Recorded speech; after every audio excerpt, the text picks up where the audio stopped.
ஜெபம் செய்வோம். எங்கள் அன்பின் பரலோக பிதாவே, கர்த்தராகிய இயேசு கிறிஸ்துவின் மூலம் மண்டலே வருகிறோம்.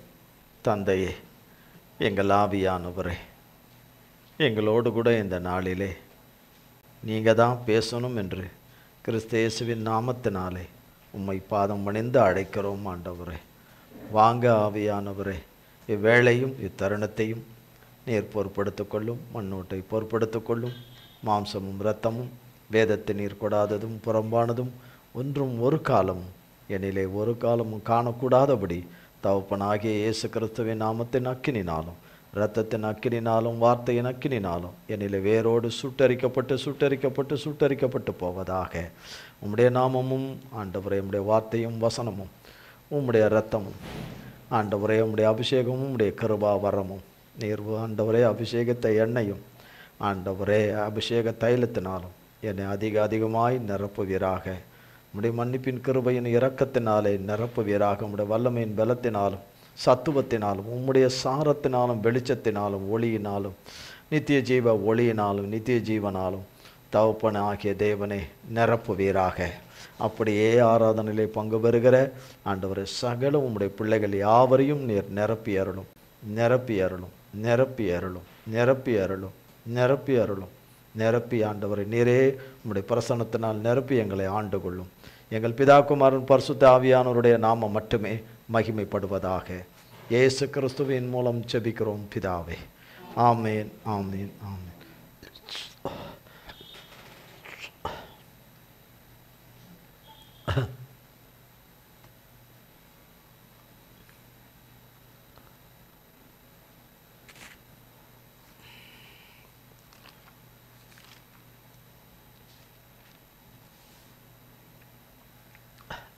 கர்த்தருடைய நாமத்திற்கு ஸ்தோத்திரம். கர்த்தராகிய தேவன் இன்றைக்கு நம்மோடு கூட பேசுகிற வார்த்தை, ஒன்றும் உங்களை சேதப்படுத்த மாட்டாது. ஒன்றும் உங்களை, நீங்கள் என்ன எதிர்பார்த்தீங்க? எல்லாம் அடித்து துவைக்கப்படும் அப்படின்னு எதிர்பார்த்தீங்களா என்ன?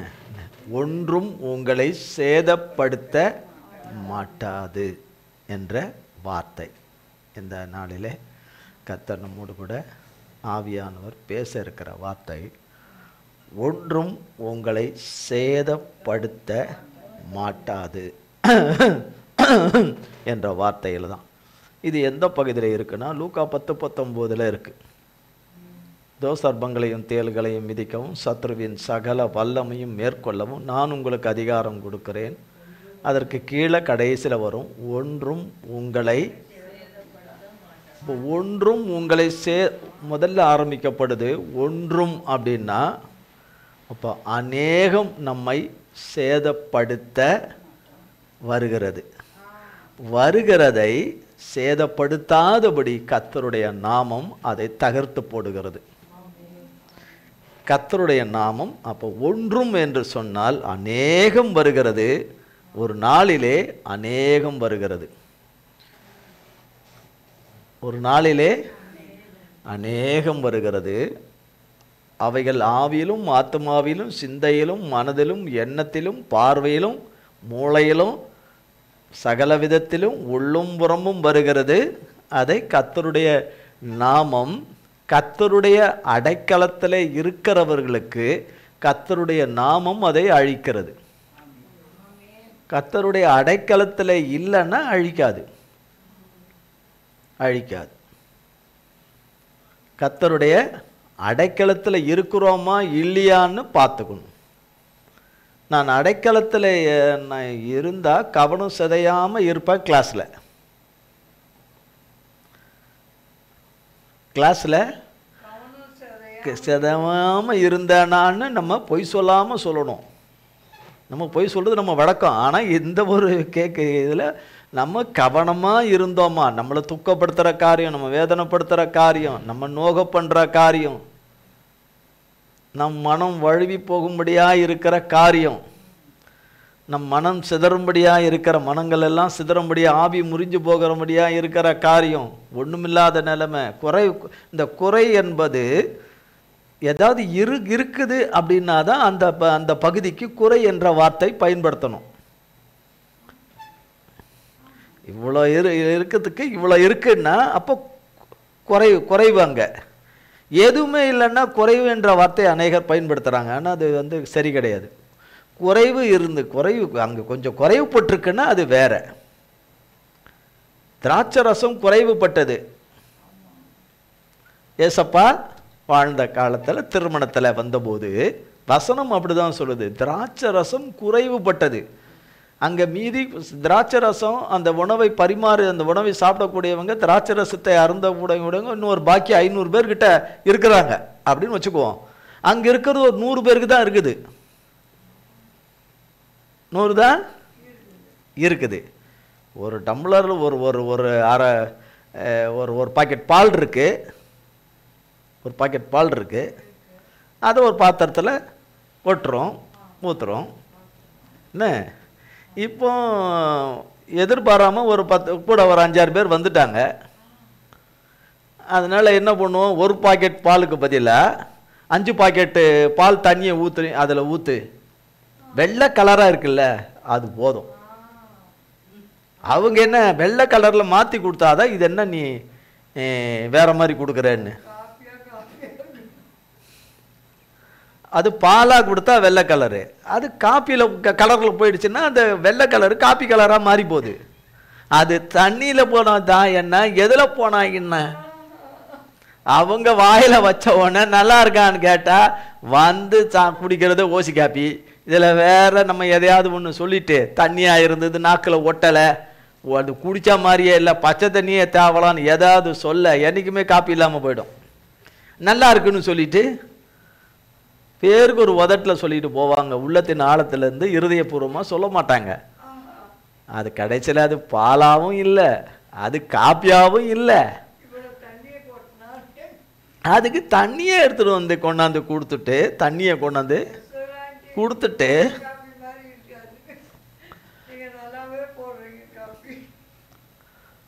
கர்த்தருக்கு ஸ்தோத்திரம். அதான் அப்போ சொல்கிறாங்க குறைவுன்னு. அப்போ குறைவு என்பது அப்போ அது அந்த மாதிரிலாம் ஊற்றினா அது சரி வராது, சரியில்லை. அப்போ எதுவுமே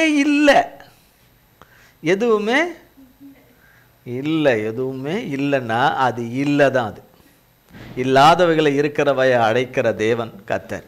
அப்போ குறைவு உள்ள இடத்துல அங்கே நிறைவு வந்தது. கர்த்தருடைய கரத்தினால நிறைவு வந்தது. ஒன்றுமே இல்லைன்னா ஒன்றுமே இல்லை, சுத்தமாக இல்லாத நிலைமை உள்ளான மனுஷனுக்குள்ளேயும் பொருளாதாரத்திலையும் சகல விதத்திலும் வாழ்வாதாரத்திலையும் சகல விதத்திலும் அனுதின காரியத்திலும் எதுவுமே இல்லை என்ற நிலையில் ஒரு மனுஷன் நிற்கிறான்னா அது கர்த்தருடைய சுத்த கிருபையின் பலன்தான்.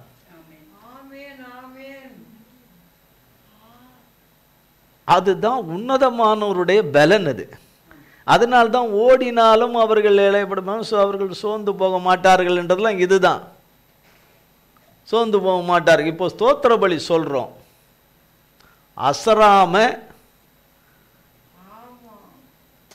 நம்ம சொல்லணும், கர்த்தர் சொல்லணும்ல. நமக்கு அங்கே ஆமேன்ற சத்தம் மேலெல்ல வரணும், ஆமேன்ற. அப்போ நம்ம கொஞ்சம் அப்படி லைட்டாக ஒரு தள்ளுறதோ ஒரு சோர்வோ நம்ம டயர்டோ நம்ம கழுத்தை நம்ம தொங்க போடாமல் நம்ம நிமிந்து ஸ்தோத்திரம் பண்ணணும், ஸ்தோத்திர பலி பண்ணணும். சரிஞ்சுக்கிட்டு தொங்க போட்டுக்கிட்டு அப்படி ஸ்தோத்திர பலி பண்ணக்கூடாது. நல்லா நிமிந்து உட்காந்து முக்காடு போடுறவங்க பொம்பளை பிள்ளைங்க முக்காடு போடுறாங்க, அது வேறு. முக்காடு போடுறோம். இதுலேருந்து ஸ்தோத்திர பலி பண்ணுவது நல்லது. நம்ம உற்சாகம் இழந்திருக்கிற சூழ்நிலையில் நம்ம உற்சாகமாக பலி செலுத்துகிறோமான்னு பார்க்க மாட்டாரா? நல்லா இருக்கும்போது தான் எல்லாரும் பண்ணுவானே மனுஷன். நல்லா இருக்கும்போது தான் எல்லாரும் பண்ணுவாங்களே. ஆமாம் சொல்லுவாங்களே அண்ணே, இல்லையா? பவுலும் சீலாவும் சிறைச்சாலையில் இருந்தாங்க. சிறைச்சாலையில் இப்போ தான் ஜஸ்ட் ஒரு செகண்ட் கூட இருக்காது, இப்போ தான் சொல்லிக்கிட்டு இருக்கிறாரு. வார்த்தையானது, கர்த்தருடைய வார்த்தையானது எந்த மனுஷன் வாயிலிருந்து வந்தாலும் அது கர்த்தருடைய வார்த்தை தான். அது மனுஷனுடைய வார்த்தை செல்லாது, ஆனால் கர்த்தருடைய வார்த்தை செல்லும். பவுலும் சீலாவும் சிறைச்சாலையில் இருக்கிறாங்க, அடிபட்டு நொறுக்கப்பட்டு இருக்கிறாங்க. கர்த்தர் சொல்லி போய் தான் அடி வாங்கி நொறுக்கப்பட்டு உள்ளே போய் இருக்கிறாங்க. கர்த்தர் அங்கே ஒரு நோக்கம் சுத்தம் வச்சுருக்கிறாரு, அதன்படி அங்கே நடக்குது. அவங்க அந்த அடிபட்டு அந்த வேதனையில் அவங்க தூங்கி இருக்கலாமே. இதற்கும் தொழுவு மாத்திரை பிடிச்சி வேற கட்டி வச்சுருக்கிறாங்க. தாங்க முடியாத வேதனை கொடுமை. இப்போ நம்மளை எதுவும் முடிச்சு கட்டி வச்சுக்கலையே, உட்காந்து நல்லதானே சௌரியமாக நின்றுக்கிட்டு பண்ணணும். கொஞ்சம் காலமாக சௌரியமாக உக்காந்துக்கிட்டு பண்ணிக்கிட்டு வரீங்க. நின்றுக்கிட்டு பண்ணாதான் அதனுடைய இது சரியாக தெரியும். அப்போ அவங்க தொழு மரத்தில் கட்டப்பட்ட நிலைமையில் ஆண்டவரை அன்றைக்கு என்ன பாடலோ அவங்க ஆண்டவருடைய வார்த்தையை சொல்லி 2 பேருமே கர்த்தருடைய சீஷர்களாகிய 2 பேருமே கர்த்தரை எவ்வளோ நேரம் துதிச்சாங்கன்னு தெரியாது. அந்த இரவு நேரத்தில் துதிச்சிரு. சிறைச்சாலையில், பக்கத்து சிறைச்சாலையில் நிறைய பேர் இருக்கிறாங்க. அங்கே எத்தனை இருந்ததோ நிறைய பேர் இருந்திருக்கிறாங்க. இவங்க பாடின பாட்டையின் சத்தத்தை, துதியின் சத்தத்தை அந்த அறையில் பக்கத்தில் அந்த சிறைச்சாலையின் கேம்பஸில் இருக்கிற எல்லாருமே கேட்டு, வசனம் போய் பாருங்க, எல்லாரும் கேட்டார்கள் என்று எழுதப்பட்டிருக்கும். எல்லாரும் கேட்டார்கள் என்று. அதில் காவல் காக்கிறவன், அதில் இருக்கிற அதிகாரி, அந்த சிறையில் வந்தவன், அவங்களும் கர்த்தருக்கும் சம்பந்தம் இல்லாத மனுஷர், கர்த்தரை ஏற்றுக்கொள்ளாத மனுஷரெல்லாம் இந்த சிறைச்சாலையில் இருந்தவங்க எல்லாரும் இந்த பாட்டை கேட்டு அவங்க பாடியிருக்காங்க.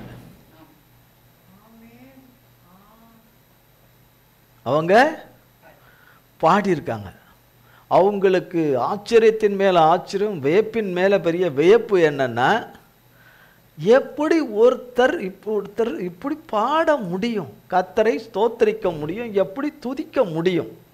உள்ளான மனுஷனிலும் நொறுக்கப்பட்டவர்களாகவும் சரீரத்தில் நொறுக்கப்பட்டவர்களாகவும், கர்த்தர் பேச்சை கேட்காம போய் உதவாங்கினாலும் பரவாயில்ல, கர்த்தர் பேச்சை கேட்டு தான் போனவங்க தான், கர்த்தர்கள் பேச்சை கேட்டு தான் போனவங்க தான், உத்தரவை வாங்கிக்கிட்டு போனவங்க தான், அனுமதியை வாங்கிக்கிட்டு போனவங்க தான் அந்த மிதி. ஆனால் பாடாமல் இருந்திருக்கலாம். அவங்க அந்த துக்கத்தில், வேதனையில், கண்ணீரில் அழுதுகிட்டு அவங்க கண்ணீரோடும் அழுகையோடும் கர்த்தரை தோத்திருப்பாங்க. அப்போ இதெல்லாம் கேட்டிருந்த அவங்க எல்லாம் பாடினாங்க. நல்லா பாருங்க, அவங்க எல்லாம் பாடினாங்க. தேவனுடைய பிரசன்னம் இறங்கிச்சு. டபார்னு எல்லாம் இதெல்லாம் கட்டெல்லாம் கழட்டிட்டு, இது உள்ளான மனுஷன்ல இல்லை, வெளியரங்கமான காரியம். இது உள்ள ஆவிக்குள்ள நடந்தது இல்லை, வெளியில் நடந்தது. எல்லாருக்கும் கட்டுகள் எல்லாம் கலண்டுட்டு, சங்கிலிகள் எல்லாம் கலண்டுட்டு, கேட்டெல்லாம் திறந்தது. இவங்களுக்கு மட்டும் இல்லை, அதில் சிறைச்சாலையில் இருந்த எல்லாரோட இதையும் கலண்டுட்டு. அப்படிதான் வேதவசனம். அதில் ஆழ்ந்து போய் பார்த்தா அதில் அப்படி இருக்குது. அந்த தேவ பிரசனம் அந்த இடத்தை முழுசும் எவ்வளவு இடம் வரைக்கும் நிரப்பிச்சோ அதுக்குள்ளே இருந்த அத்தனை பேரும் விடுதலை ஆயிட்டாங்க. அப்போ என்னை பலவீனப்படுத்துகிற ஆவி என்னை தேவ வசனத்தை கேட்கக்கூடாதபடி நன்றாய் வித்தியாசத்தை நீங்கள் அறிந்து கொள்ளணும். தேவன் பலவீனத்தின் ஆவியை அதாவது அதை தூக்கி எரிகிற இடத்துல நீங்கள் ஈடுபட்டாதான், அதில் ஈடுபாடோடு இருந்தாதான் அது தூக்கி எறியப்படும். தூக்கி எறியப்படக்கூடாத இடத்துல நீங்க எவ்வளவுதான் ஆடினாலும் குதிச்சாலும் தூக்கி எறியப்பட மாட்டாது. ஆனா அதுல நீங்க விழிப்பா இருக்கிறீங்க. ஆனா அதுல உங்களுக்கு இல்லை. எங்க விழிப்பா இருக்கணுமோ அங்க அவர் குறிச்ச இடத்துல நீங்க விழிப்பா இருந்தா விடுதலை உண்டாயிரும். ஆவியில உள்ள மனுஷன்ல தேவனுடைய வார்த்தையை உள்வாங்கிக் கொள்ள முடியாதபடி நிலை குலைந்து போகும்படியாய் செய்கிற காரியம் வேரோட சுட்டரிக்கப்பட்டு போகும். அது ஏன் பண்றதில்லை?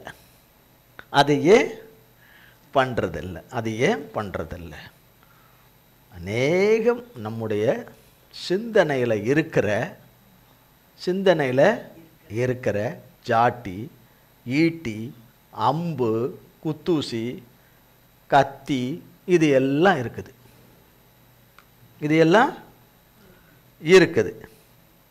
இதெல்லாம் இருக்குது. இது எல்லாம் அதனுடைய சிந்தனை எண்ணங்களில் மற்றவர்களை நோக்கி வருது. வார்த்தையினாலும் மட்டுமல்ல, எல்லாவற்றினாலும் வருகிறது. மற்றவர்களை குற்றவாளிகளாக்குகிற, குற்றப்படுத்துகிறவைகள்லாம் இருக்கும்போது அங்கே கிரியை செய்யாது.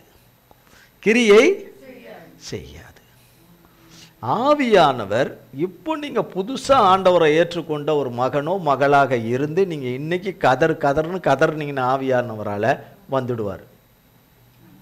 அப்போ ஏன் ஒரு சிலருக்கு வரமாட்டுகிறாரு? அவருக்கு வரக்கூடாது என்ற எண்ணமே கிடையாது. இன்னாருக்கு வருவேன், இன்னாருக்கு வரமாட்டேன்லாம் அப்படிலாம் கிடையவே கிடையாது.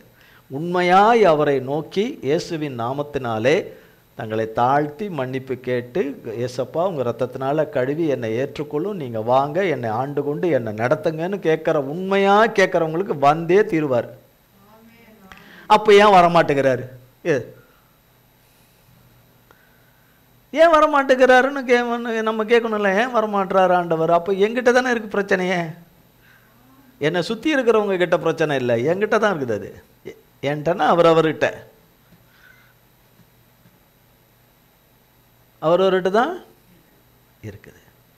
நான் தேவனை நோக்கி நோக்கி நோக்கி நோக்கி கூப்பிடுவது எப்படி? நாலா பக்கமும் சத்தம் கூப்பிட்ற சத்தம் மாதிரி எனக்காக இப்படி ஒரு 4 சத்தம் இப்படி கூப்பிட்டுனே இருக்குதுன்னா அதில் இருக்கிறது எப்படி? அதெல்லாம் இருக்கட்டும் ஒரு புறம். அவரவர் தேவனோடு கூட கூப்பிடணும். அதுதான் ஜெபம், கூப்பிடுறது. ஆதியிலே ஏதேன் தோட்டத்தில் உரையாடல் என்பது இருந்தது, ஜெபம் என்பது கிடையாது. உரையாடல். தகப்பன் வருவார், அந்த குளிர்ச்சியான வேளையில் வருவார். ஆதாமும் ஏவாளும் தகப்பன்கிட்ட பேசுவாங்க. அதான் உரையாடல். ஒருத்தர் பேசுறது, தகப்பனோட கூட, தகப்பன் பிள்ளைகளோட. ஆமாம், உரையாடல். பேசுறது, தகப்பனோட கூட பேசுகிறது, உரையாடல். பாவத்தில் விழுந்த பிறகு உரையாடல் போயிருச்சு. அதுக்கு பிறகு வந்தது தான் ஜெபம். மனுஷன் அழிஞ்சிராதபடி, தேவனோடு கூட தொடர்பு இல்லாமல் அழிஞ்சிராதபடி, ஐக்கியத்தை இழந்து போன மனுஷன் திரும்ப ஐக்கியத்தை ஏற்படுத்தும்படி ஜெபம் கொடுக்கப்பட்டது. ஜெபத்தின் மூலமாக தேவனை கூப்பிடுறது, தேவனை நோக்கி கூப்பிடுறது. அப்போ ஜெபத்தின் மூலமாக பரலோகம் என்பது மிகப்பெரிய நிரந்தரமான ஒரு அரசாங்கம். பரலோகம், அதில் ஏராளமான சட்டத்திட்டங்கள், ஒழுங்குமுறைகள், பரிசுத்த ஒழுங்குமுறைகள் நிறைய இருக்குது. எது எப்படி ரீச் ஆகணும் என்ன என்று அதெல்லாம் வெளிப்படுத்தின விசேஷத்தில் போய் பார்த்தா நிறைய இருக்குது. நாம் ஏறெடுக்கும் ஜபங்கள், உண்மையாக ஏறெடுக்கும் ஜபங்கள் தூப வர்க்கங்களாக அங்கே தேவ சன்னிதானத்துக்கு தூதர்கள் கிட்ட போது. அதுக்கு பிறகு ஏசப்பா ஆவியானவருடைய ஜபம் வேண்டுதல்களோடு நமக்காக இன்ன விதமாய் வேண்டுதல் செய்ய தெரியாது இருக்கிறதுனால வாக்கு கடங்கா பெருமூச்சுகளோடு ஆவியானவர் நமக்காக வேண்டுதல் செய்கிறவராய் இருக்கிறார். அவருடைய வேண்டுதல் ஜபமும், அதுக்கும் மேலே கிறிஸ்து இயேசுவினுடைய ஜபமும், பரிந்து பேசலுடைய ஜபம், இவையெல்லாம் சேர்ந்து தான் பிதாவினிடத்தில் போகுது. அப்படி போகணும். இந்த போர்த்துக்கு இடையிலேயே நிறைய யுத்தங்கள் நிறைய இருக்குது. சாத்தான் ஜபங்கள் போகக்கூடாது, அப்படி இதாக கூட. இப்போ அவன் தானே பண்ணுறான். இப்போ நம்மக்கிட்ட பேசுகிறான், இவ்வளோ தூரம் பேசுகிறான். எப்படி நமக்கு அது நம்ம ஆழ்ந்த நித்திரைக்கு போகிறோம்? அது நம்ம யோசிக்கணும் இல்லையா? தேவன் நம்ம ஒவ்வொருவருக்கு தான் பேசுகிறார், நம்ம ஒவ்வொருவருக்காக தான் பேசுகிறார். அப்போ எனக்கு தாங்க முடியாத துக்கம் இருக்குது. அதையே நான் நினச்சிக்கிட்டு இருந்தா வேதம் சொல்லுது, அந்த துக்கத்தில் நான் செத்துருவேன். அப்படி இருந்தால் நம்முடைய வேதம் எனக்கு மனமகிழ்ச்சியாக இராவிட்டால் நான் துக்கத்திலே அழிந்திருப்பேன் என்று சங்கீதக்காரனாக தாவீது கர்த்தருடைய ஆவியில் எழுதி வச்சிருக்கிறார். வேத வசனம்தான் மரித்தவனை உயிரோடு கூட கொண்டு வருது. மரித்தவைகளை எல்லாம் உயிரோடு கொண்டு வருது. மரிக்க வேண்டும் என்று இருக்கிறவைகளை மரித்து போகும்படியும் செய்கிறது. நம்மளே அழிந்து போக வேண்டியவைகளை அழிந்து போகவும் செய்கிறது. ஒன்றும் உங்களை சேதப்படுத்த மாட்டாது அப்படின்ற வார்த்தைக்கு நம்ம சொல்லிட்டு வரோம். ஒன்றும் ஒண்ணும்போது அநேகம் நம்மை சேதப்படுத்துவது, நம்மை வாழ்நாள் முழுசும் இருக்கும். நம் கடைசி மூச்சு கர்த்தர் கையில் போகிற வரைக்கும் சாத்தான் நம்மளை கவுத்து நித்திய ஜீவனுக்கு போகாதபடி என்ன பண்ணணுமோ அதை பண்ணிக்கினே தான் இருப்பான். பிரச்சனைகள் எல்லாம் தீர்ந்து நம்ம எல்லாம் கர்த்தர் கிருபையில் நம்ம ஒவ்வொன்றிலாய் முன்னேறி முன்னேறி வர வர வர கால்வார பண்ணுகிறதும் கண்ணியில் விழ பண்ணுகிறதும் கரைப்பட்டு போகும்படி செய்கிற காரியங்களை அவன் எத்தனை பண்ணிக்கிட்டே தான் இருப்பான். அந்த அக்கினி கந்தக கடலில் போகிற வரைக்கும் எத்தனை பண்ணிக்கிட்டே தான் இருப்பான். அதனால தான் ஜாக்கிரதையாக இருக்கணும். அடிபட்டுருக்குதா, இருக்குதா, கல்லுக்கு இது இருக்குதா, கட்டி வருதா, அது வருதா, இது வருதா, எச்சரிக்கையாக இருக்கணும், எச்சரிக்கையாக இருக்கணும், எச்சரிக்கையாக இருக்கணுன்றது. எச்சரிக்கையாகனா என்ன எச்சரிக்கை, என்ன எச்சரிக்கை, என்ன கண்ணு மூச்சின்னு இருக்கிறது இல்லை. கர்த்தருடைய வார்த்தையை சொல்லணும், கர்த்தருடைய வசனம் சொல்லணும், ஏசப்பா ரத்தத்தை சொல்லணும். சும்மா சொல்லின்னு இருக்கணும். வேண்டாததை பேசக்கூடாது, திருப்பி திருப்பி அதே பழக்கத்துக்குள்ளேயே இருக்கக்கூடாது. வேண்டாததை பேசக்கூடாது. கர்த்தருடைய வார்த்தையை பேசணும், கர்த்தருடைய நாமத்தை சொல்லணும், கர்த்தருடைய ரத்தத்தை சொல்லணும். டாக்டர் சொல்லியிருக்கிற ஆலோசனைப்படி நடக்கணும். கிடக்குறான் டாக்டரு அப்படிலாம் அப்படி சொல்லக்கூடாது. அப்படிலாம் மரியாதை இல்லாமல் அப்படிலாம் அப்படி சொல்லக்கூடாது. டாக்டருக்கு வேறு வேலை இல்லை அப்படிலாம் சொல்லக்கூடாது. அந்த மாத்திரை மருந்துகளை ஒழுங்காக இது பண்ணணும். ஊசி போடணும்னா ஊசியை போட்டுக்கணும்.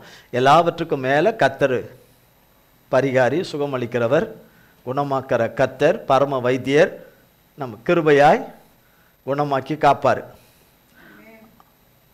மற்றபடி தப்பு செஞ்சுட்டு நம்மளுடைய சரீர அவயங்களில் மிகப்பெரிய பாதிப்புகளை உண்டு பண்ணி கொள்ள கூடாது. அவர் தான் ஒன்றும் முன்னே சேதப்படுத்த மாட்டாதுன்னு சொல்கிறாருன்னு சொல்லிவிட்டு நம்ம இஷ்டம் போல் நம்ம பேசவும் கூடாது. நம்ம உணவு பழக்கத்துலையும் இஷ்டம் போல் நடந்துடக்கூடாது. வாயை கட்டாமல் நடந்துடக்கூடாது. மிகவும் ஜாக்கிரதையாக இருக்கணும். ஒன்றும் உங்களை சேதப்படுத்த மாட்டாது என்று சொல்லும். அப்போ நீதிமானுக்கு வரும் துன்பங்கள் அநேகமாயிரமாக இருக்கும் என்று நீதிமொழிகள் 34ஆம் அதிகாரத்தில் எழுதப்பட்டிருக்குது.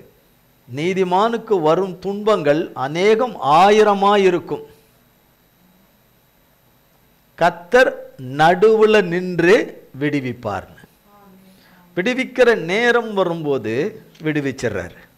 விடுவிக்கிறவரோடு இருந்தாதான், விடுவிக்கிறவருடைய வார்த்தையில், அவர் கொடுத்த வார்த்தையில் இருந்தால் அவரோடு கூட இருக்கிறது. விடுவிக்கிறவர் சொன்ன வார்த்தையில் நம் இருந்தால் அவர் நம்மை விடுவிக்கிற நேரத்தில் விடுவிச்சிருவார்.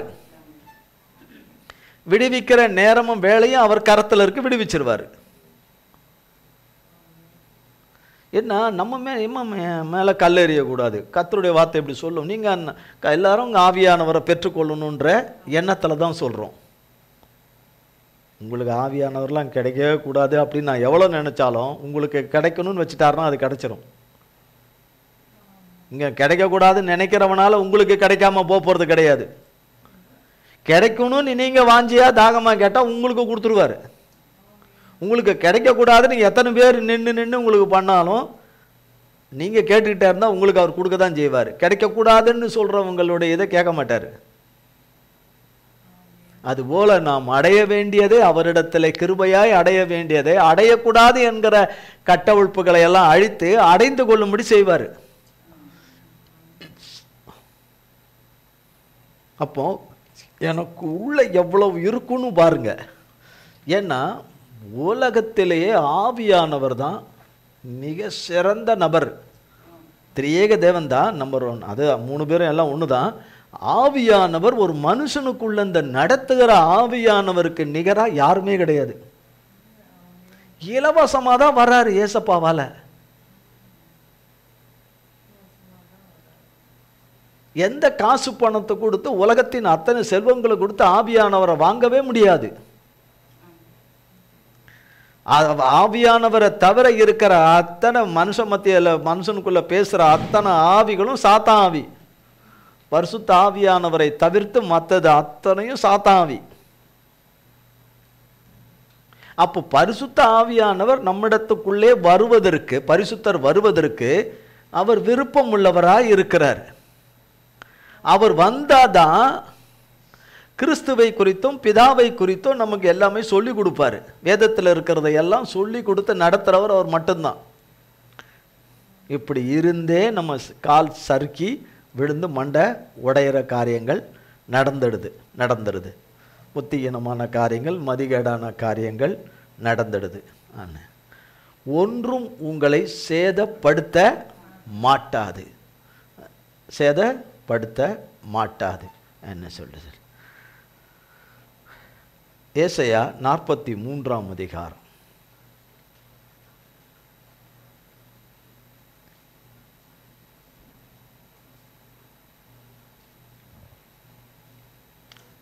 ஒன்றாம் வசனத்திலிருந்து 1-2. இப்போதும் யாக்கோபே, உன்னை சிருஷ்டித்தவரும் இஸ்ரவேலே உன்னை உருவாக்கினவரும் ஆகிய கர்த்தர் சொல்லுகிறதாவது, பயப்படாதே, உன்னை மீட்டு கொண்டேன், உன்னை பேர் சொல்லி அழைத்தேன், நீ என்னுடையவன். நீ தண்ணீர்களை கடக்கும்போது நான் உன்னோடு இருப்பேன், நீ ஆறுகளை கடக்கும்போது அவைகள் உன்மேல் புரளுவதில்லை. நீ அக்னியில் நடக்கும்போது வேகாதிருப்பாய், அக்னி ஜுவாலை உன் பேரில் பற்றாது. அப்படியே 3-4. நான் இஸ்ரவேலின் பரிசுத்தரும் உன் இரட்சகருமாய் இருக்கிற உன் தேவனாகிய கர்த்தர் உன்னை மீட்கும் பொருளாக எகிப்தையும் உனக்கு ஈடாக எத்தியோப்பியாவையும் சேபாவையும் கொடுத்தேன். நீ என் பார்வைக்கு அருமையானபடியினால் கனம் பெற்றாய். நானும் உன்னை சிநேகித்தேன், ஆதலால் உனக்கு பதிலாக மனுஷர்களையும் உன் ஜீவனுக்கு ஈடாக ஜனங்களையும் கொடுப்பேன். இப்போதும் யாக்கோபே, உன்னை சிருஷ்டித்தவரும் இஸ்ரவேலை உன்னை உருவாக்கினவருமாகிய கர்த்தர் சொல்லுகிறதாவதுன்னு சொல்லிட்டு தான் முதல் வார்த்தையை பயப்படாதே.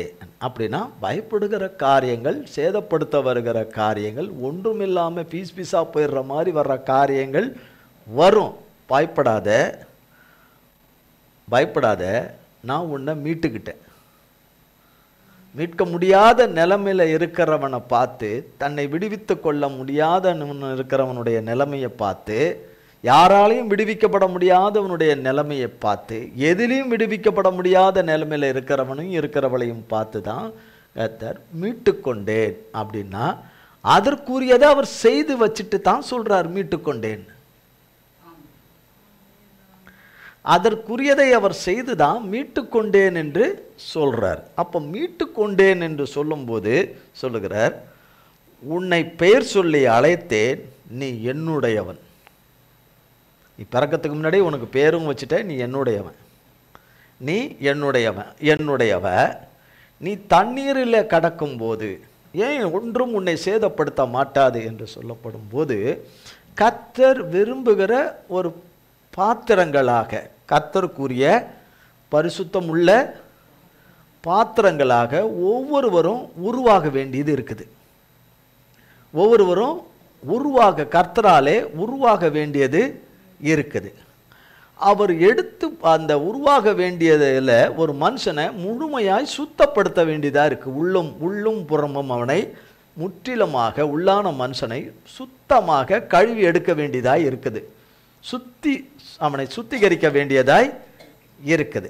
எந்த சோப்புனாலேயோ எந்த ஷாம்புனாலேயோ இல்லை வேற எந்த வகையினாலோ அவனை சுத்தப்படுத்த முடியாது.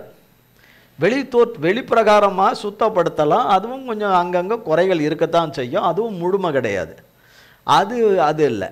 உள்ளான மனுஷனை முழுமையாய் சுத்தப்படுத்த அவனை கழுவி எடுக்க வேண்டுமானால் சில இதுக்குள்ளே அவனை பிரவேசிக்க பண்ணணும், அதற்குள்ளே அவனை அனுமதிக்க வேணும். அதுக்குத்தான் சொன்னார், நீ தண்ணீர்.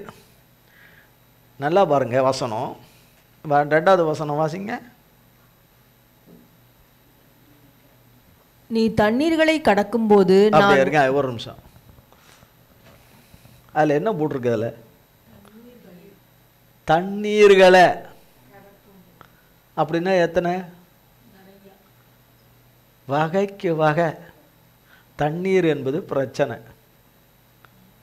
வகைக்கு வகை. ஒன்று போனால் ஒன்று பாஸ்டர், ஒன்று போனான்னு ஒரு அம்மா என்கிட்ட அடிக்கடி சொல்லுவாங்க. ஒன்று போனால் ஒன்றுன்னு.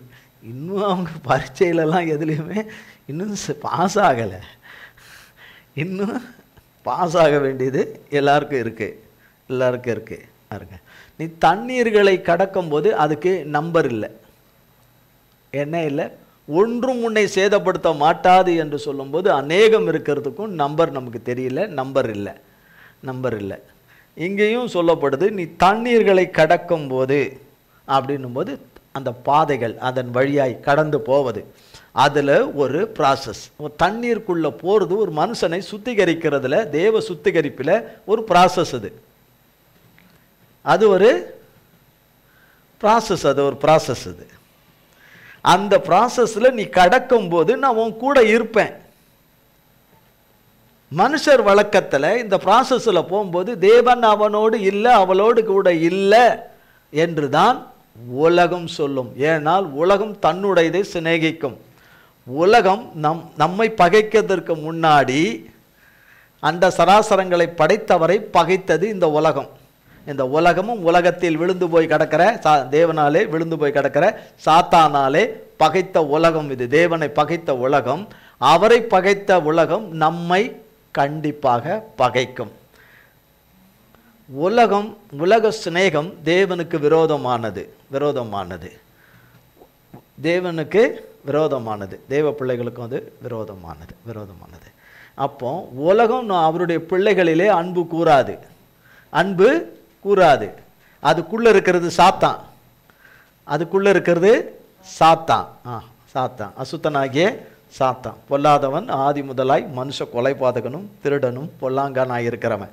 அப்போ இந்த ப்ராசஸில் வரும்போது நீ உனக்கு இது தேவையா, உனக்கு இது அவசியமா, தேவன் உனக்கு அநியாயம் பண்ணிட்டார், அக்கறம் பண்ணிட்டார், நீ அப்படி என்ன பொல்லாப்பு செஞ்சுட்டு, அப்படியே செஞ்சிருந்தாலும் கூட இப்படியா அநியாயமா, அப்படியா இப்படியான்னு தேவனுடைய சுவாபத்துக்கு விரோதமாக, தேவனுடைய கேரக்டருக்கு ஆப்போசிட்டாக, தேவனுடைய நல்ல உச்சிதமான குணாதிசயங்களுக்கு விரோதமாக சாத்தான் பேசிக்கிட்டே இருப்பான். ஒவ்வொரு ரூபத்தில் ஒவ்வொருவருடைய மனுஷர் மூலமாக ஒவ்வொரு சம்பவங்களையும் சூழ்நிலைகளையும் காரணம் காட்டி பேசிக்கிட்டே இருப்பான். இவ்வளோ தூரம் இவ்வளவு மோசமான பிறகு உன் தேவன் உன்னோடு கூட இருக்கிறார், நீ எந்த விதத்தில் நம்புற, எந்த விதத்தில் அவரை சேவிக்கிற, அவருக்கு ஸ்தோத்திரம் பண்ணுற, அவரை நோக்கி ஜெபம் பண்ணுற அப்படின்னு. அதனுடைய கூட்டங்கள் நித்தமும் பலவீனமாக இருக்கிறவங்களுக்கு தேவன் பலனாக இருந்து சத்துவம் குறையும் போதெல்லாம் தேவன் சத்துவம் கொடுத்து ஆற்றுவார் தேற்றுவார் எல்லாம் தவிக்கிற நேரத்தில் தேவன் ஆற்றுதலையும் தேறுதலையும் தந்து பலப்படுத்தி நிற்க வைக்கிறவங்களை தான் அவன் டார்கெட் பண்ணிக்கிட்டே இருப்பான். இப்போ நீங்கள் தண்ணியிலே போனீங்க, இப்போ அப்படியா நீங்கள் மூச்சு திணறீங்க எல்லாரும்? மூச்சு ஏன் திணறீங்க? மூச்சு திணறாதீங்க.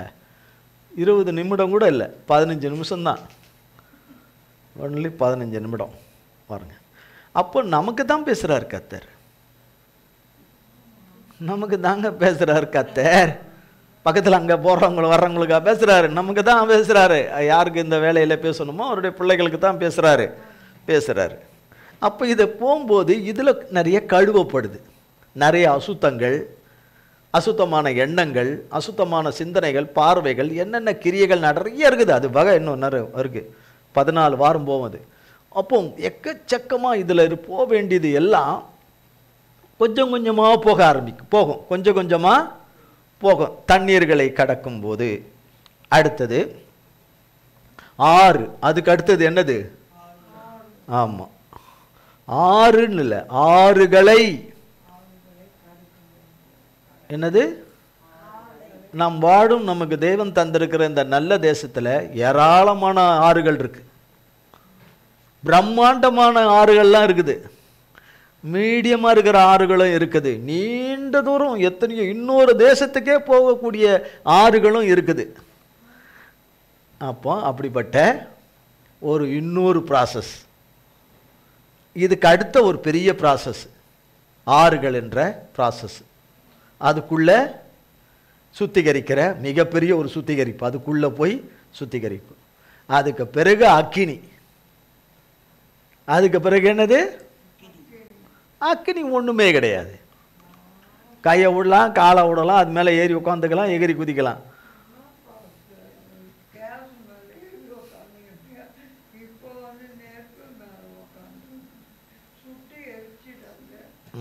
அதுலேயே எத்தனை வகை இருக்கு. அக்கினியிலே வகைக்கு வகை இருக்கு. அந்த அக்கினியில் கடக்கும்போது, அப்போ ஆறுகளை கடக்கும்போது புரளுவதில்லை, அதை அடித்து கொண்டு போகிறது இல்லை, போகிறதில்லை. அக்கினியில் நீ நடக்கும்போது வேகாது இருப்பாய் என்று. இவைகளெல்லாம் அவருடைய பிள்ளைகளுக்கெல்லாம் சொல்லிட்டு அதுக்கு பிறகு 4ஆம் வசனம், நீ என் பார்வைக்கு அருமையானபடினால் கனம் பெற்றாய் என்று, கனம் பெற்றாய் என்று. ஆதியாகமத்தின் புஸ்தகம்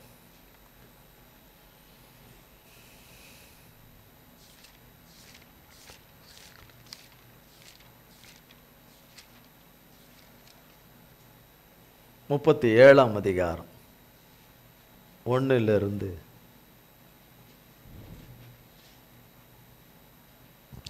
யாக்கோபு தன் தகப்பன் தங்கியிருந்த கானான் தேசத்திலே குடியிருந்தான். யாக்கோபுடைய சந்ததியின் வரலாறு. யோசேப்பு 17 வயதிலே தன் சகோதரருடனே ஆடுகளை மேய்த்து கொண்டிருந்தான். அந்த இளைஞன் பில்காள் சில்பாள் என்னும் தன் தகப்பனுடைய மறுமனையாட்டிகளின் குமாரரோடே இருந்து அவர்களுடைய துன்மார்க்கத்தை தன் தகப்பனுக்கு சொல்லி வருவான். இஸ்ரவேலின் முதிர் வயதிலே யோசேப்பு தனக்கு பிறந்ததினால் இஸ்ரவேல் தன் குமாரர் எல்லாரிலும் அவனை அதிகமாய் நேசித்து அவனுக்கு பலவர்ணமான அங்கியை செய்வித்தான். அவனுடைய சகோதரர் எல்லாரிலும் அவனை தங்கள் தகப்பன் அதிகமாய் நேசிக்கிறதை அவன் சகோதரர் கண்டபோது அவனோடே பட்சமாய் பேசாமல் அவனை பகைத்தார்கள். பாருங்க, யாக்கோபு கானான் தேசத்தில் குடியிருக்கிறார். கானான் தேசத்தில் குடியிருக்கிறார். யாக்கோபுக்கு யோசேப்பு என்ற 17 வயதுடைய ஒரு மகன் இருந்தார். யாக்கோப்புக்கு ராகேலுக்கு பிறந்த மூத்த மகன். அவங்களுக்கு ராகேலுக்கு, லேயாளுக்கு இல்லை, மூத்த மகன். பிள்ளைகள் வரிசையில் 11ஆவது நபராக இவர் வராரு. ஆனால் இவர் திருமணம் செய்யணும்னு விரும்பி இவர் நேசித்து திருமணம் செய்யணும்னு நினச்சது ராகேல தான். அதனால் அவரை பொறுத்த வரைக்கும் அவள் தான் அவருக்கு முதல் மனைவி மாதிரி. ஆனால் திருமண அடிப்படையில் பார்த்தா லேயால் தான் கணக்கில் வரும். ஆனால் அவர் விரும்பி திருமணம் செய்யும்போது வஞ்சிக்கப்பட்டு ஏமாற்றப்பட்டு லேயாலை கொடுத்துட்றாங்க. ஆனால் அவரை பொறுத்த அதிகமாக நேசித்தது ராகேலே. அதுக்காக தான் இன்னும் பல வருஷங்கள் வேலை செய்து அவளை திருமணம் செய்யவும் செய்கிறார். அந்த இடத்துல 20 வருஷம் வாழ்ந்துருந்துட்டு பிறகு அங்கிருந்து கர்த்தர் கொண்டு வர்றார். இது நிறைய பின்னாடி இருக்கிற காரியம். ஆனால் இந்த பிள்ளையை இவர் ராகேல் இருக்கும்போதே இவர் இந்த பிள்ளைய அப்படியே வளர்த்து மடியில் வச்சு இவனை வளர்த்து வரும்போதே அவனுடைய சகோதரர்கள் எல்லாம் இதை பார்த்துக்கிட்டு, இது ரொம்ப ஓவரா இல்லை, நம்ம அப்பாவுக்கு இது ஓவரா இல்லை, மெட்ராஸ் பாஷையாக இருந்தால் என்ன சொல்லுவாங்க, இந்த கிழவனுக்கு ரொம்ப ஓவரா இல்லை, இந்த பெருசுக்கு ரொம்ப ஓவர் இல்லை, நம்மளெல்லாம் அப்படியா மடியில் வச்சு குஞ்சு நின்றார். அவன் தாய் அந்த 17 அவனுக்கு சின்ன வயசுலேருந்து அவன் தாய் இருக்கும்போது கொஞ்சம் இருந்தார். அவள் இறந்துட்ட பிறகு ராகேல் மரித்திடுறாங்க. 2வது குழந்தையை பார்க்கும்போது இறந்துடுறாங்க. அதுக்கு பிறகு தாய் இல்லாத பிள்ளைன்றதுனால இன்னும் அதிகமாக கரிசனையும் அக்கறையும் எடுத்து பாசத்தை காமிச்சு நடத்துகிறார். இந்த பிள்ளையை வளர்த்து வர்றார். அப்போ இந்த பகை என்பது அவன் பிறந்த கொஞ்ச காலங்களிலே அது சகோதரருக்குள்ளே உள்ள ஆழத்தில் வந்து அது உள்ள தீயா எரிஞ்சிக்கிட்டு இருந்தது. புகைஞ்சிக்கிட்டு எரிஞ்சிக்கிட்டு இருந்தது.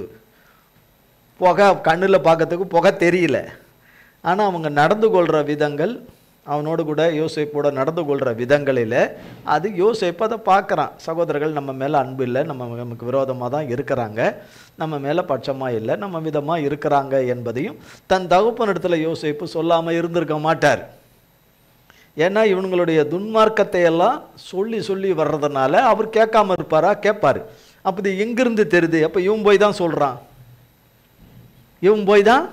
சொல்கிறான் போது பகை அதிகமாகிட்டே போகுது. இதை எப்போ இந்த பகையை, இந்த உக்கரத்தை எப்போ தீர்த்து கொள்றதுன்னு சமயம் பார்த்துக்கிட்டு இருந்தாங்க. சகோதரர்கள் எல்லாம் சமயம் பார்த்து கொண்டிருந்தார்கள். யோசேப்பு முதிர் வயதிலே பிறந்ததுனால அவன் மேலே நேசத்தை வைத்து அவனுக்கு பலவர்ணமான அங்கியை செய்து கொடுத்து, நமக்கு யாருக்குமே இப்படி செய்யலை, ஆனால் அப்பா இவனுக்கு இப்படி அவனுக்கு செய்து அவனை அழகு பார்க்குறாரே, அவன் சொல்கிற சொல்லுதான் இங்கே நிற்குது, அவன் சொல்லுதான் இங்கே மேலோங்கி நிற்குது, சொல்லுதான் அவன் பேசுகிற பேச்சு தான் மேலோங்கி நிற்குது. இப்போவே இப்படி இருக்க, இன்னும் காலம் செல்ல செல்ல செல்ல நம்ம கதி என்ன ஆக போகுது? நிச்சயமாக இந்த மனுஷன் சகல குடும்ப பொறுப்புகளையும் அத்தனையும் இவன் கையில் தான் கொடுத்து, இவன் கீழே தான் நம்ம எல்லாரும் இருக்க வேண்டிய ஒரு சூழல் வந்துடும். அது நேரக்கூடாது. ஆனால் இப்போவே அது கிட்டத்தட்ட அதுக்கான அறிகுறிகள் எல்லாமே இருக்குது, தோன்றி இருக்குது. ஆனால் பின்னால் கண்டிப்பாக வந்துவிடும் என்று சொல்லி அவர்கள் மட்டுமா இருந்திருப்பார்கள்? அவங்க யாரெல்லாம் திருமணம் செய்திருந்தாங்களோ அவங்களோட கூடலாம் சம்பாதிச்சிருப்பார்கள் இந்த சகோதரர்கள்லாம். இருக்காமன்னா இப்படி இருக்கிறாங்க, அப்பனுக்கு ஒரு பையன் இப்படி இருக்கிறான், எங்களுக்கு அவன் பெரும் தொல்லையாகுது, இடைஞ்சலாக இருக்குது, எங்களால் பாவம் செய்ய முடியல, எங்களால் திருட்டு கணக்கு காட்ட முடியல, எங்களால் அது பண்ண முடியல, இது பண்ண முடியல, கள்ளத்தனம் பண்ண முடியல, இங்கே ஆடு மேய்க்கிறோன்னு இன்னொரு இடம் போகலான்னு பார்த்தா அங்கேயும் போட்டு கொடுத்துட்றான். இங்கே எல்லாமே இவன் நமக்கு பெரும் தலைவலியாக இருக்கிறான், இவன் தலைவலியாக இருக்கிறான் என்று சொல்லி அப்படியெல்லாம் இருக்கும்போது, ஆனால் யாக்கோபை காட்டிலும் தேவாதி தேவன் யோசேப்பை அதிகமாக நேசிக்கிறாரு. ஆனால் அதை காமிக்கலை. அதை யாக்கோபு காமிக்கிறாரு, தனக்கு உண்டான அளவில் காமிக்கிறாரு. அது யோசேப்புக்கு விரோதமாக வருது, விரோதமாக பகையாக வருது, ஆபத்தாக வருகிறது, அவன் ஜீவனுக்கு ஆபத்தாக வருது. தேவன் வைத்திருக்கிற அளவில்லாத அன்பு, எல்லையில்லாத அன்பும் நேசமும் அவனுக்கு ஆபத்தை உண்டு பண்ணாத வகையில் ஆபத்திலிருந்து காப்பாற்ற வருது, ஆபத்திலிருந்து அவனை தப்புவிக்க வருது. அவனுக்கு அரணும் கோட்டையமாக இருக்குது அந்த நேசம், அவனுக்கு அரணும் கோட்டையமாக இருக்குது. ஆனால் அது தெரியல. இந்த சகோதரருக்குள்ளே இருக்கிற இந்த உக்கர பகை தண்ணியை மாறி, ஆறுகள் மாறி, தீய மாறி இருக்குது உள்ளுக்குள்ளே. ஒரு சிலருக்குள்ள தண்ணி மாதிரி இருக்குது, ஒரு சிலருக்குள்ள ஆறு மாதிரி இருக்குது, ஒரு சிலருக்குள்ள அக்கினி மாதிரி இருக்குது. பல சகோதரர்கள் இருக்கிறார்கள், அவ்வளவு இருக்குது. இவன் கதை என்னைக்கு முடியுமோ அன்னைக்கு தான் என்பதை வெளியில் சொல்ல முடியாமல் உள்ளே வாழ்ந்து கொண்டிருந்த சகோதரர்கள். இப்படிப்பட்ட சூழ்நிலையில் எத்தனை வருஷங்கள் போயிருக்கும்? இதில் அவருக்கு 17வது வயதுன்னு இல்லை நமக்கு சொல்லப்படுது. அப்போ ஒன்றுலேருந்து அவர் 17 வயது வர்றதுக்கு இடைப்பட்ட காலங்களில் என்னென்ன சண்டைகள் சச்சரவுகள் எல்லாம் நிறைய ஏற்பட்டிருக்கும். அதெல்லாம் நமக்கு எழுதப்படாவிட்டாலும் நம்ம அறிந்து கொள்ளணும் அப்படி இருந்திருக்குன்னு. எவைகள் நமக்கு அறிந்து கொள்ள வேண்டும், தெரிந்து கொள்ள வேண்டும், நாம் கற்றுக்கொள்ள வேண்டுமோ அதுதான் நமக்கு எழுதப்பட்டிருக்குது, வேதத்தில் எழுதப்பட்டிருக்குது. அப்போ பகைத்தார்கள் என்று 5ஆம் வசனம். யோசேப்பு ஒரு சொப்பனம் கண்டு அதை தன் சகோதரருக்கு அறிவித்தான். அவர் முதல்ல சொப்பனம் கண்டாரு, முதல்ல சொல்லாமல் இருந்திருக்கணும். அவரோட நம்ம அதை விட ஓட்டாவ அவர் அருமையான தேவ பிள்ளை. ஆனால் முதல்ல தன் தகப்பனிடத்தில் ஒருவேளை சொல்லி இருந்தால், அல்லது இதை கொடுத்த தேவனிடத்தில் கேட்டிருந்தாரானால் ஒருவேளை சொல்லியிருக்கலாம். ஒருவருக்கும் அதை அறிவிக்காதேன்னு சொல்லியிருக்கலாம், தேவன் சொல்லியிருப்பார். தேவனிடத்தில் அவர் கேட்கலை, தன் தகப்பனிடத்தில் முதல்ல போய் சொல்லலை. முதல்ல சொல்லியிருந்தால் அவராக தட்டுதல் பண்ணியிருப்பார், கொஞ்சம் தடகையாக பண்ணியிருப்பார். அதை முதல்ல அவர் செய்யாமல் யார் அவன் வேரில் தண்ணீர்களும் ஆறுகளும் அக்கினியுமா இருக்கிறார்களோ அவங்க கிட்ட தான் போய் சொல்கிறார். அவருக்கு நல்லாவே தெரியும் இவனுங்க பொல்லாதவனுங்கன்னு. ஆனால் அவனுங்க கிட்ட தான் போய் என்ன சொல்லிடுறாரு? கொதிக்கிற எண்ணெயில் பாலை ஊற்றின மாதிரி, கொதிக்கிற எண்ணெயில் பாலை ஊற்றின மாதிரி சொல்லுவாங்க இல்லையா? கொதிக்கிற எண்ணெயில் தண்ணி ஊற்றுவாங்க. தண்ணி ஊற்றினா என்ன ஆகும்? இன்னும் அதிகம் வெடிக்கல. அந்த மாதிரி இவர் சொல்லிட்டாரு. இப்போ பாலுன்னு சொன்னோன்னு உங்களுக்கு என்ன இருக்குது? ஏற்புடையதா இல்லையே. இது அந்த மாதிரிலாம் யாரும் பேசுகிறதா நான் கேட்டதே இல்லையே அப்படின்னு நீங்கள் கொஞ்சம் இங்கே இருக்கிறதுனால பதில் சொல்கிறீங்க. என்ன நடக்குதுங்கிற பிரச்சனை இல்லை நீங்கள் இல்லை இப்போ ரைட். அப்போ பாருங்க, யோசேப்பு ஒரு சொப்பனம் கண்டு அதை தன் சகோதரருக்கு அறிவித்தான். அதன் நிமித்தம் அவனை இன்னும் அதிகமாய் பகைத்தார்கள். பார்த்தீங்களா? அதன் நிமித்தம் இப்போ ஆற்றுல தண்ணி இப்போ அதிகமாக ஓடுது. ஆற்றுல முன்ன காலை வைக்கலாம், அள்ளிட்டு போதோ இல்லையோ காலை கொஞ்சமாவது வைக்கலாம். இப்போ காலே வைக்க முடியாது, அடிச்சுக்கிட்டு போகுது. தண்ணியும் ஆறுகளும் அடிச்சுக்கிட்டு போகுது. தீ வானவிலா எரியுது. இப்போ இதை சொல்ல போய் இன்னும் அதிகமாக எரியுது. அடுத்தது வாசிங்க, 6ஆம் வசனம். அவன் அவர்களை நோக்கி, நான் கண்ட சொப்பனத்தை கேளுங்கள். நாம் வயலில் அறுத்த அரிகளை கட்டி கொண்டிருந்தோம். அப்பொழுது என்னுடைய அரிக்கட்டு நிமிர்ந்திருந்தது. உங்கள் அரிக்கட்டுகள் என் அரிக்கட்டை சுற்றி வணங்கி நின்றது என்றான். ஒரு நிமிஷமா பாருங்க, இன்னும் வம்புக்கு மேலே வம்பு. அவனுங்க யாராவது கேட்டானுங்களா, இன்னைக்கு ஏதாவது சொப்பனம் பார்த்தியா நீ, சொப்பனக்காரனே இன்னைக்கு ஏதாவது சொப்பனம் பார்த்தியா நீ, இன்னைக்கு நீ பார்த்தியான்னு கிண்டல் பண்ணி நோண்டி விட்டுனே இருந்திருந்தானுங்கன்னா ரைட்டு சொன்னாருன்னு சொல்லலாம். அவன் கேட்கறதுக்கு முன்னாடி இவரே மறுபடியும் போய் சொல்கிறார். ஏற்கனவே தண்ணி லெவலை தாண்டி போயின்னு இருக்குது, தண்ணி போய்கிட்டு இருக்குது. அக்கினி நம்ம நெருங்க முடியாது, 7 மடங்கு சூட்டுக்கு மேலே அது எரிஞ்சுன்னு இருக்குது, அங்கே எரிஞ்சுன்னு இருக்குது. அதில் போய் இவர் இன்னும் கொஞ்சம் இது பத்தாதுன்னு இன்னும் சொல்கிறார். கேளுங்க வேற சொல்கிறாரு. நான் சொல்கிறேன் கேளு அப்படின்னு சொல்கிறார். கேளுங்கள் என்று சொல்லி, நாம் வயலில், நாம் அப்படின்னா அவங்க எல்லாரும் வயலில் அறுத்த அரிகளை கட்டி கொண்டிருந்தோம். அப்பொழுது என்னுடைய அரிக்கட்டு நிமிர்ந்திருந்தது. உங்களுக்கு தான் கீழே படுத்து கிடந்தது, கீழே கிடந்தது. எந்த மட்டும் என்னவா இருந்தது? நிமிர்ந்து நின்றது. கேட்க அவனுங்களுக்கு எப்படி இருக்கும்? நிமிர்ந்து நின்றது. உங்கள் அரிக்கட்டைகள் என் அரிக்கட்டைகளை சுற்றி வணங்கி நின்றதுன்னு. சுற்றி வணங்கி நிற்குது, சுற்றி வணங்கி நிற்குதுன்னு. 8ஆம் வசனம். அப்பொழுது அவன் சகோதரர் அவனை பார்த்து, நீ எங்கள் மேல் துரைத்தனம் பண்ணுவாயோ, நீ எங்களை ஆளப்போகிறாயோ என்று சொல்லி அவனை அவன் சொப்பனங்களின் நிமித்தமும் அவன் வார்த்தைகளின் நிமித்தமும் இன்னும் அதிகமாய் பகைத்தார்கள். அவன் வேறொரு சொப்பனம் கண்டு தன் சகோதரரை நோக்கி, நான் இன்னும் ஒரு சொப்பனத்தை கண்டேன். சூரியனும் சந்திரனும் 11 நட்சத்திரங்களும் என்னை வணங்கினது என்றான். இதை அவன் தன் தகப்பனுக்கும் தன் சகோதரருக்கும் சொன்னபோது அவன் தகப்பன் அவனை பார்த்து, நீ கண்ட இந்த சொப்பனம் என்ன? நானும் உன் தாயாரும் உன் சகோதரரும் தரை மட்டும் குனிந்து உன்னை வணங்க வருவோமோ என்று அவனை கடிந்து கொண்டான்.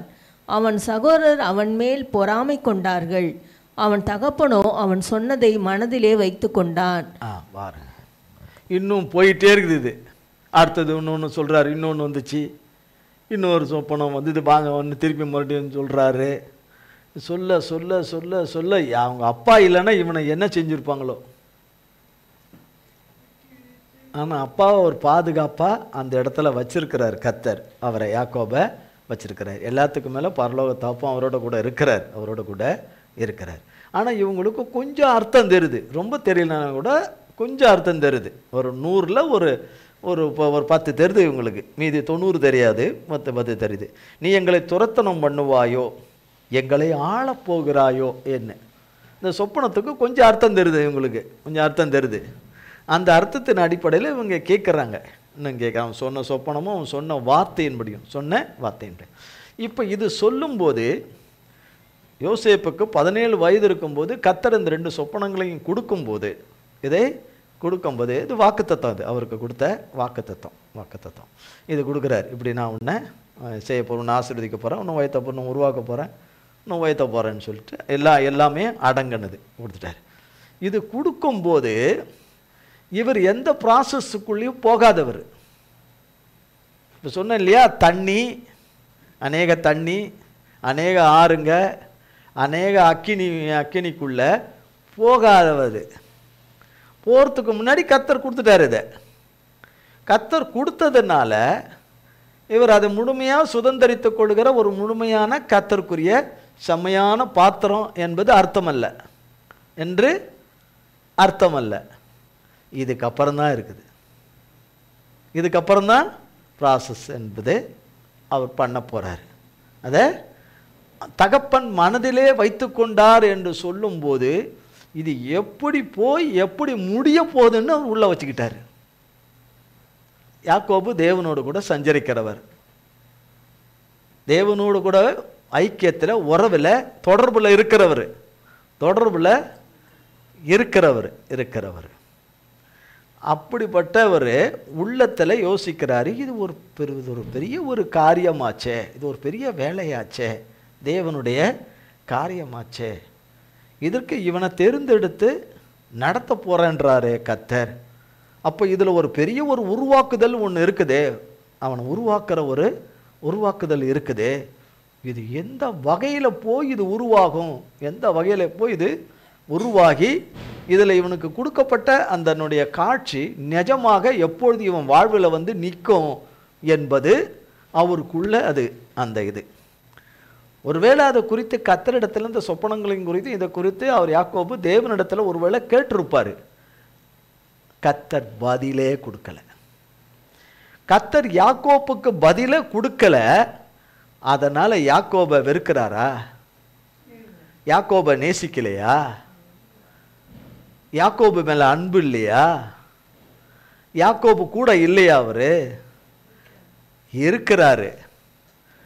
ஆனா எந்த ஒரு காரியமும் சொல்வதற்குரிய வேலை இல்லாத நேரத்தில் சொல்லப்படுமானால் அது கெட்டு போகும், அது கெட்டு போயிடும் என்பதனால காரியமும் கெட்டு போயிடும், காரியங்களும் கெட்டு போயிடும் என்பதனால இந்த சாத்தான் கூட்டம் ஒரு பக்கம் அங்கே இருக்குதே, பூமியில் உழுந்து போனால் சாத்தான் கூட்டம் சுற்றின்னு இருக்குது, அது எல்லாம் இங்கே பார்த்துன்னு தானே இருக்கும். ஓ, இவனுக்கு இவ்வளோ பெரிய சொப்பனமா, இவனுக்கு இவ்வளோ பெரிய இதுவா, அப்போ தேவன் இவனை கொண்டு ஏதோ ஒன்று செய்ய போகிறாரா, வாரேன் என்னது அப்படின்றத யோசேப்பு கேட்டிருக்க மாட்டார். இன்னும் அனுபவங்களுக்குள்ள அவர் போகலை, பலவிதமான அனுபவங்களுக்குள்ளாக அவர் இன்னும் வரலை. இனிமேல் தான் அவரை உருவாக்கணும்.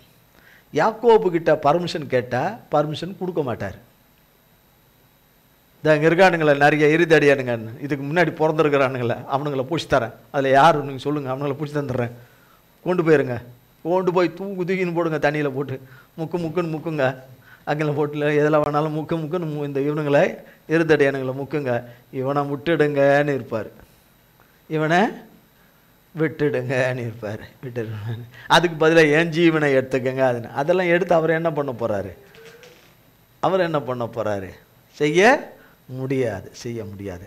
அதை அறிஞ்சதுனால தான் மனதை கல்லாக்கினது போல, செவி கூடாதவரை போல, கவனியாதவரை போல, கேளாதவரை போல, செயல்படாதவரை போல இருப்பதே செயலாற்றி கொண்டிருக்கிறார் என்று அர்த்தம், கிரியை செய்து கொண்டிருக்கிறார் என்று அர்த்தம். மனுஷனால செய்து கொள்ள முடிய காரியத்தை கர்த்தர் செய்கிறது ஒரு விஷயமே இல்லை. எந்த மனுஷனாலும் செய்ய முடியாததை செய்கிறவர் தான் கர்த்தர். எந்த சக்தியாலும் செய்ய முடியாததை செய்கிற சர்வ வல்லமுள்ள சக்தி தான் கர்த்தர். எந்த ஆவினாலும் செய்ய முடியாததை செய்கிறவர் தான் தேவ ஆவியானவர். அவர் தான் யோசேப்புக்குள்ளே வந்துட்டார். யோசேப்புக்குள்ளே சொப்பனங்களை தந்ததில் வந்துட்டார். அதை எடுத்துக்கொண்டதுனால கர்த்தரை உள்ளே வர விட்டுட்டார். இப்போ கர்த்தர் யோசேப்புக்குள்ளே வந்துட்டார். இனி அவனை நடத்த ஆரம்பிப்பார்.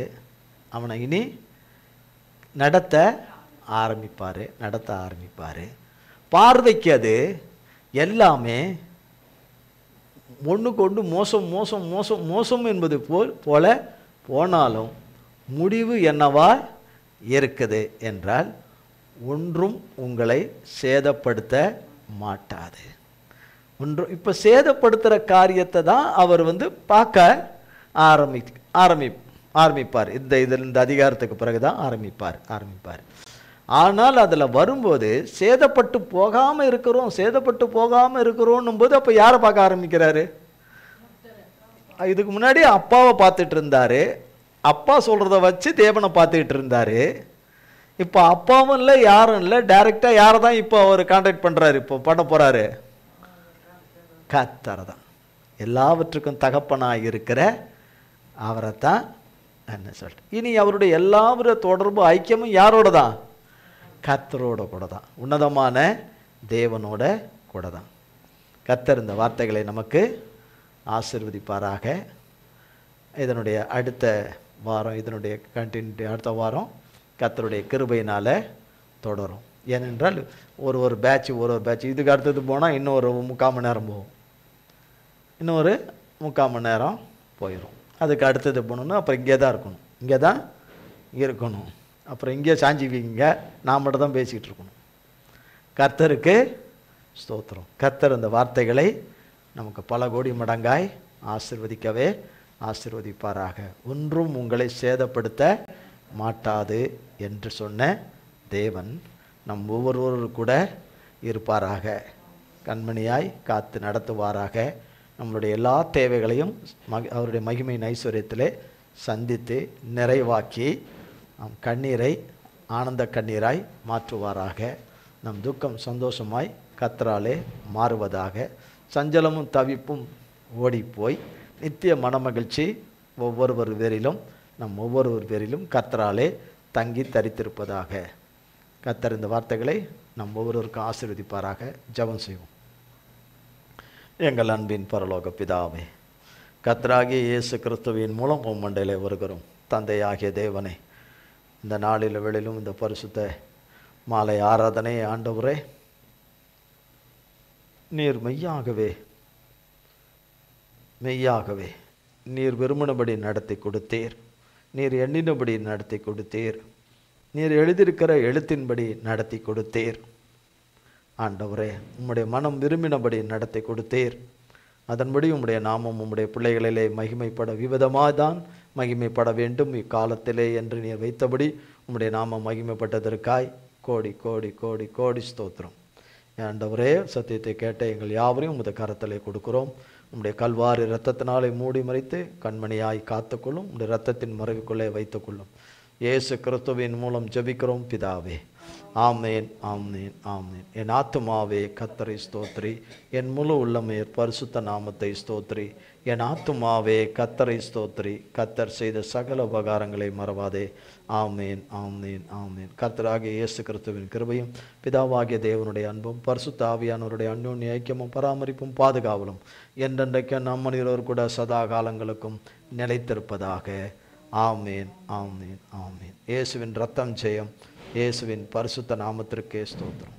God bless you.